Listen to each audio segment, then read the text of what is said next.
Nagpunta kami ng Busay guys kasi pinitsura namin yung mga tao at isasend namin sa kina Kuya Dodong. Hey baka naman guys, may nang mangyari naman dyan at pagsisihin ang tag-iya na naman. Hoy, hindi nyo pagsisihin yung tag-iya kasi kayo may kasalanan. At paano naman yung sisihin yung tag-iya nandun naman sa bahay. At kayo guys, mga pokpok ka mo, mga liparot ka mo, mabudsan ka mo guys. Kasi hindi kayo nag-ingat sa katawan nyo or anuman na bagay. Kaya kung ako sa inyo, mag-ingat kayo. Kasi ang mga boys, hindi yung mapigilan na kinakatihan na. At kayo, kinakatihan rin. Mamangnuhan malang iloy nyo. Burol na kayo. Burod na. May tiki na sa tiyan.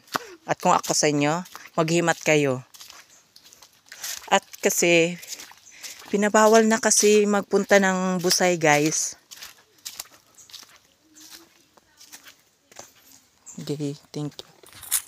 Hi guys, tinanong ko yun ng lalaki. Sabi ko, wala tubig sa cruising. Sabi niya, wala. Kaya sasama kayo. Ay, sabi ko, nagsawa na kami. Sawa na kami sa pinaniid.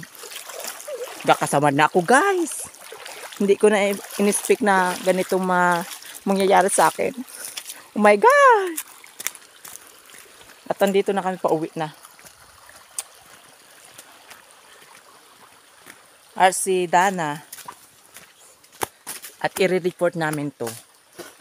I-report to police charge. Kasi dito sa dam or sa Busay, may ginapandakop guys. Dito na tinatagpuan ang mga pradakop. Tsaka ang bata. Yan ang target nila guys. Ang bata. Yan ang target nila.